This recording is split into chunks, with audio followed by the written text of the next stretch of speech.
And I'm going to focus on one specific personnel grouping, 21 personnel, 2 back, 1 tight end. Why is it so difficult? Because we hear about the matchup nightmares. We hear about positionless football for the San Francisco. What does it all mean? Everything, the hardest part is before the snap. So 21 personnel, everyone at home needs to understand is 2 backs, 1 tight end. They could do so much of it. So it starts here. The 2 backs are Christian McCaffrey and Kyle Juszczyk. Now those 2 backs, McCaffrey's lined up as an X wide receiver, and then you switch Deebo Samuel, who's usually there. He's at the tailback spot. Now the 1 tight end is in your traditional alignment, George Kittle, and there's my 1 wide receiver, Brandon Ayuk. There's one example of 21 personnel. McCaffrey is wide receiver. Now we kick it out to Deebo Samuel, and it's a huge run as we get to the perimeter. So that's that 21 personnel. That looks like a 21 personnel traditional formation. Very next situation, 21 personnel, 2 back, 1 tight end. Now McCaffrey is one of those backs aligned where he traditionally is. The other back is Kyle Juszczyk, almost lined up as a tight end.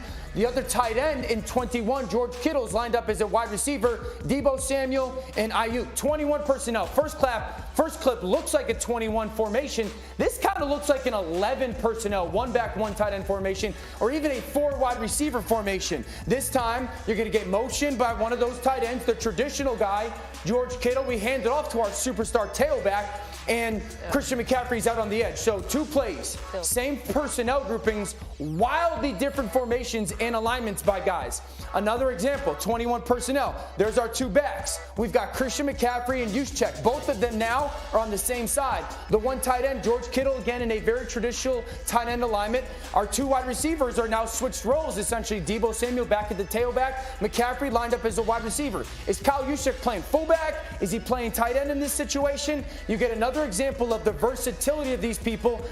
Quarterback drops back, peeks to the right. I could throw the screen. If not, Ayuk one-sided. And I think it's really important for everybody to understand and learn how difficult and why it's so difficult. And my question, candidly, to all you guys, when I wanted to have this conversation was, how do you handle it? How do you prepare for it? How do you stop? Because I know offensively how difficult it is, but I think it'd be very cool for everybody at home to understand how challenging all those things that you present to a defense are out of the very same personnel group. Well, the big thing is about how you game plan throughout the week, right? You have certain things that you do. Like Marcus knows on Wednesday, somebody gets up and gives you the run plan. And then somebody on Thursday gives you the pass plan. And you go through first and second down and third down. You'd actually need a day to just speak about 21 personnel. How are we going to play it? What are the tips and the tendencies? And so that's the first thing we have to say is, are we going to play nickel to it? Are we going to play man? Are we going to go dime? Are we going to go big nickel as we saw the Dallas Cowboys do? And maybe they do that this week because of the way they attack you inside the numbers. The other thing the San Francisco 49ers have done that is smart. Brandon Ayuk, Deebo Samuel, Christian McCaffrey, all great returners in college. Now you have guys who can track the football, also guys who can run with the football in their hands and have the vision to set up blocks. That's how you have so much positionless football and versatility. And I wanted to make sure everybody at home understood this. So, let's pretend it's first or second down and the previous play gets done. We did this a little bit with Mike McDaniel, and the previous play gets done.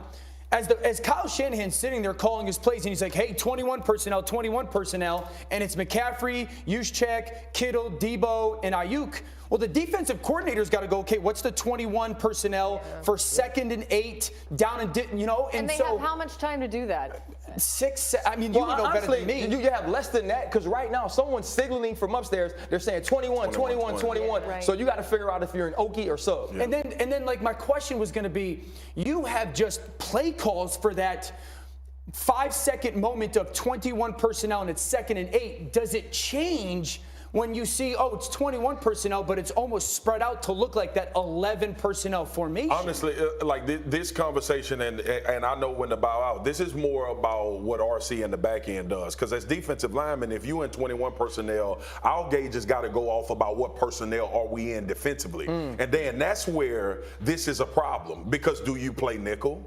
Do you play base? Because for me as a D lineman, if we in base and nickel, it doesn't change. Right. We still have the same 4 guys if you have guys that can play 1 through 3 downs. The difficult part about this 21 personnel, though, is that you have big dudes on edges. Like with Juszczyk and Kittle, who are phenomenal blockers. You can get to the passing scheme and how you guys deal with that. But usually when you get outside run, it's a wide receiver cracking down. Right. It's a whole lot different when it's a fullback and a tight end coming down on your defense. Everybody can block. Everybody can run routes. Everybody can carry the football. It's like positionless basketball. So we're going to see the Cowboys try to take this on. But, Mina, when you look back over the entire year, which defense has had the most success against this offense? So since the McCaffrey trade, the defense that had the most success with him was the Saints. Now, this was back when Jimmy Garoppolo was still the quarterback, right before the change. But went back and watched their reps. They held them to 3 yards per play out of 21 personnel. Some of that was pressure. They had a lot of success winning up front, which is obviously, I think, the first answer to any of this, get pressure. But they really stuck to the same strategy throughout. They played base on every down, 3-4-4. So base meaning 4 D linemen, and they played with 3 linebackers on the field? Yeah, sorry, 4-3-4. Yeah, sorry. And then on most passing downs, they actually played man coverage, which I thought was interesting. Some of that is because they have linebackers who are capable of that on the Saints. But I think because the 21 personnel in San Francisco, they're so good at putting zone defenders in conflict. There's a simplicity to playing man that I actually think benefited the Saints. You saw that when you watched them play. Whoever had Christian McCaffrey had him, regardless of what he was doing on every down. And then the final thing is, when they did run, it was mostly 5-man fronts. The linebackers were all super slow to trigger because they knew this could be literally anything. Anything could happen right now. We are not going to crash on the run. We're going to be patient. So patient eyes from the linebackers are really important. I think a big thing, one, man-to-man gives you that, right? Because now if I'm on Christian McCaffrey, he will lead me to the pass or to his route by his track on the play-action fake. On the outside, obviously, you won't bite in it. Like, because if you're playing cover 2, right, and I'm the trigger guy at the corner position, as soon as I see run to me and the tackle blocks down or a tackle doesn't stand up, I trigger, and now you have crossers. If I'm in cover 3 and the backers suck up into the line of scrimmage, now you can get behind them with the deep crosses across the middle. So there's so many different things that man allows you to do. The other thing is this, physicality. When you watch the New Orleans Saints game and you go back to that, they were physical up front, and you have a linebacker in DeMario Davis who can play the run or the pass equally as well. What else helped them was this, having guys like Marcus May and Tyrann Mathieu, right? Guys who have played the slot position before, guys who are experienced and understand how to play the position. It's going to start with Dan Quinn saying, if we get 2nd and 8 and they come out in 21 personnel, here are the 3 groupings we get, and this is what we get out of every grouping. Once you understand the tendencies based on formation, I think then you can cut down what you're anticipating to play. So much of this is obviously about the linebacking core. Who has the defense to do this that's left in the playoffs? Who should we be looking out for? So the reason why this is poignant, what Dan is saying, is because the great thing about Kyle Shanahan is he's always used the defensive principles against you. Like RC is saying, he knows them. Like RC is saying, when we get a certain look, we trigger, right? He plays you to trigger and then run something off of that.